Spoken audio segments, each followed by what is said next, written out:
Tonight I've got a trick-or-treat list of Halloween anime for you. 4 of them scary and 4 of them sweet. This list has some episodes that you won't find on most others, so I'm hoping you'll be able to find at least one that you hadn't considered before. Let's get to it. Number 1, Boogiepop Phantom, Episode 5, Interlude. Now, I have seen this one on a few other lists, but this is the one show that I watch every Halloween, so it gets the first spot. The episode does not directly celebrate Halloween, but the atmosphere is perfect. Dark, disturbing, confusing at times, and very smartly written. This scary show is still a treat to watch. The anime is about 20 years old now, and it shows, but the washed-out color palette is a great fit for the eerie content of the series. Tokyo has been experiencing a Twin Peaks level of strange events lately, as reports of missing high school girls remind people of what went on with a serial killer from 5 years earlier. Several characters will have their fates intertwined as they search for answers to a complex and dangerous puzzle, and the mysterious figure known as Boogiepop roams the streets dealing out vengeance. It's a show filled with horror, dread, and the supernatural, all wrapped inside a unique storytelling style. Each of the 12 episodes has a different point of view character, so you follow that character around and see the events from their point of view. The show challenges you to piece together what's going on by yourself by the end. In this episode, you mainly follow a pair of police officers who may be working at cross purposes, and a high school girl who begins to suspect that some of her classmates are involved with these strange occurrences. Episode 5 is a good one to start with, because not only does it have one of the more self-contained stories in the series, but if you watch and listen carefully, it's going to fill you in on much of the overall story. Of course, if that sounds like too much work, or if horror is not your thing, you could watch the most festive anime on the list instead. Number 2 is The Order of Rabbit, Season 3, Episode 7. We shall dance with ghosts until morning on this Halloween night. This next episode came out in 2021, so any earlier lists won't have it. I'm pretty sure it has the most pumpkins per square meter of any anime in existence. Seriously, look at these pumpkins. This town must have cleared out every grocery store in a 50-mile radius to fill every nook and cranny with as many pumpkins as possible. I don't know at what point the poly-exclusion principle for pumpkins kicks in, but it's got to be pretty close. Is the Order of Rabbit is probably the most moe show that I know of. If you're allergic to cuteness, stay far away. But if cute girls doing cute things is the fuel that you burn to drive your daily life forward, then that's pretty weird. But this is the show for you. If you're not familiar with the show,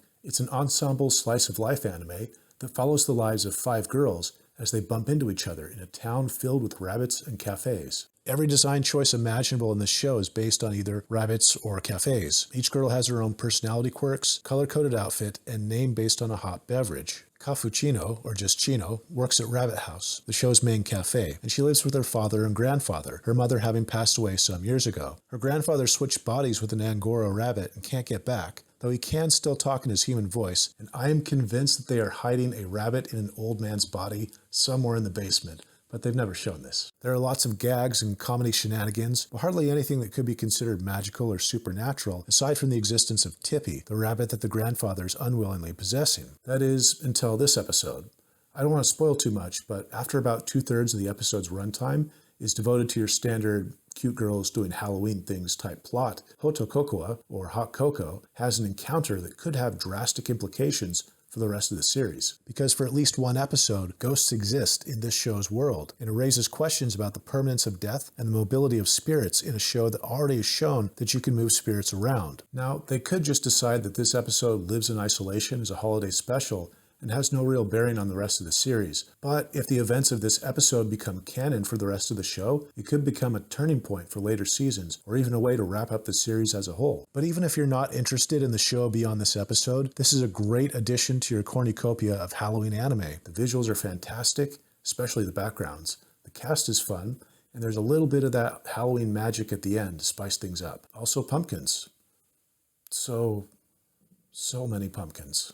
Number 3, The Mystic Archives of Dantalian, Episode 6, Libricide. This next one has its ups and downs, and I don't know that I'd recommend the series as a whole, but it does have some standout episodes, and it definitely has one of the creepiest EDs that I've ever seen. Episode 6, Libricide, is a good one to jump into since it's more of a standalone story that features 2 characters who are not the main focus of the show. The series overall is about a young man named Huey who encounters a gothic lolly who's kind of the embodiment of all arcane knowledge and mystical power. The 2 of them try to track down lost tomes of occult nature before these powerful relics fall into the wrong hands. This episode starts off with another young man, named Hal, out in the countryside taking a break from his journey, and in the sidecar of his vehicle is a young woman, Flam, who looks non nonchalant and impishly confident, even though she appears to be bound in a straitjacket and chains. Now the setup is great, but I will say that the episode has some pacing problems in the first half. The first 9 minutes move pretty slowly, but we do get some cool action and disturbing images towards the end of that first half. Hal and Flam are stopped by Mabel, who's working as a police officer because all the men are off fighting in the war, which would be World War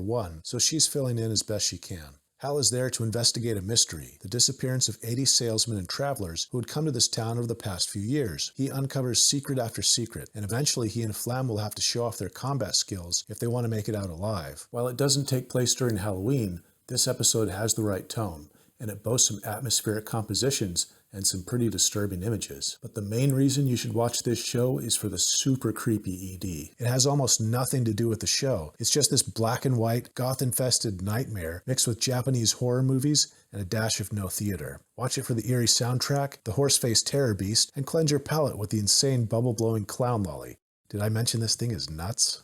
Number 4, Amanchu Advance, Episode 6, The Story of a Halloween Night's Dream. Amanchu follows 2 high school girls, Futaba or Teiko, and Pikuri, as they teach each other about scuba diving and friendship. The anime is based off of a manga by Kozue Amano, who's best known as the creator of Aria. Just like Aria, the show has a very low-key vibe, unsettling super deformity, and weird cat designs. Advance is the 2nd season, and its 6th episode has one of the best lighthearted celebrations of Halloween in all of anime, at least in my opinion. The main event is a Halloween-themed scavenger race run by the senior members of the scuba diving club. The participants all wear costumes and draw random items to search for somewhere in the shopping arcade, and the first one to return with their item wins a giant octopus, because of course they do. When the giant octopus somehow fails to draw in the participants, Pikuri, through a misunderstanding, gets roped into offering a kiss to the winner of the race. Futaba enters the race determined to, as she says, protect the sanctity of her friend's lips, and the scavenger race is actually a lot of fun.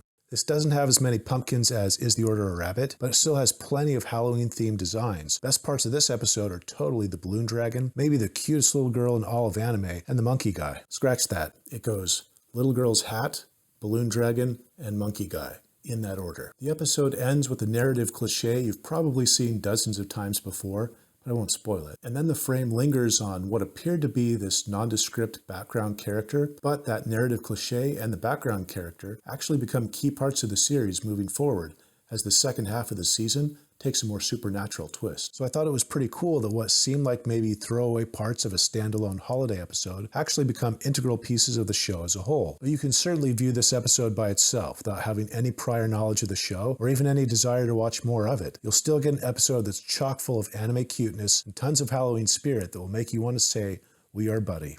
Number 5, Holic, Episode 10, Lamplight. While we in the West often associate scary stories with late fall, in Japan, it's actually a summer tradition. That's because telling scary ghost stories is supposed to cool you down during the hot weather by sending that icy chill down your spine. This means that some of the best anime episodes to watch for Halloween actually take place during the summer, and Holic has one of the better ghost story episodes around. For the longest time, I would not give this show the time of day. I would see the show's title, xxXHolic, with sultry-looking Yuko on the box art and think, oh, it's a show about people addicted to porn.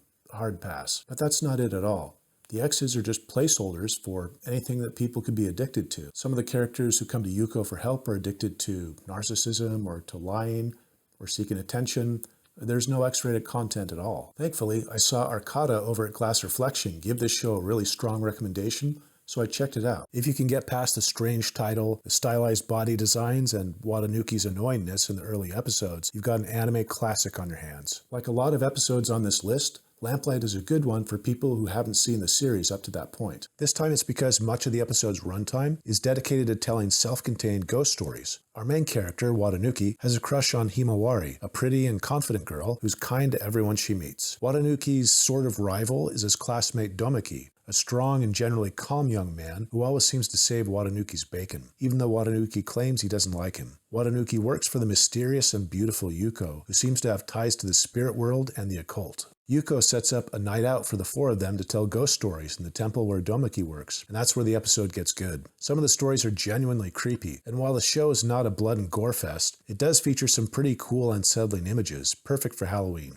Number 6, Ms. Vampire Who Lives in My Neighborhood, Episode 10, The Vampire and the End of the Year. Have you ever said to yourself, I wish I could get all of my holiday celebrating for the rest of the year out of the way by just watching one single anime episode. Of course you haven't. But anime has always been the answer to a question that nobody asked, so that's why there's Ms. Vampire Who Lives in My Neighborhood. Given that Sophie Twilight, the title character, is an actual vampire, I suppose any episode of this show would work, but it does have a dedicated Halloween episode, and a Christmas episode, and a New Year's episode.